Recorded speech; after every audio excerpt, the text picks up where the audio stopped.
కవిత ఢిల్లీలో జైల్లో ఉన్నప్పుడు నువ్వు ఢిల్లీకి వచ్చి నా దగ్గర టైం తీసుకొని మా ఇంటికి వచ్చిన మాట వాస్తవం కాదా? ఇంట్లో సీసీ కెమెరాలు ఉన్నాయి, నేను తీసి మీడియాకి ఇస్తాను. ప్రెస్ మీట్ పెట్టి దీనికి సమాధానం చెప్తున్నాను. మా ఇంటికి వచ్చి ఏం మాట్లాడినారు? మేము చేసిన అవినీతి అన్నీ కూడా ఈడీ సిబిఐ రాకుంటే కవితను బయటికి వదిలేదానికి ఏర్పాటు చేయండి. మేము బీఆర్ఎస్ పార్టీ దేనికైనా సిద్ధం.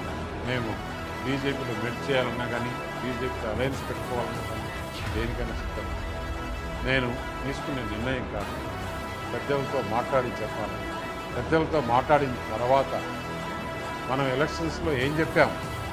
ఈ బీఆర్ఎస్ పార్టీ అవినీతి పార్టీ, దీంతో కలిసే సమస్య లేదు. అయినా కూడా బీఆర్ఎస్ పని అయిపోయింది. పార్లమెంట్లో ఒక సీట్ రాలేదు, గవర్నమెంట్ లేదు, ప్రజలు వాళ్ళని చీకొట్టారు. అటువంటి వాళ్ళతో మనం కలిసే సమస్య లేదని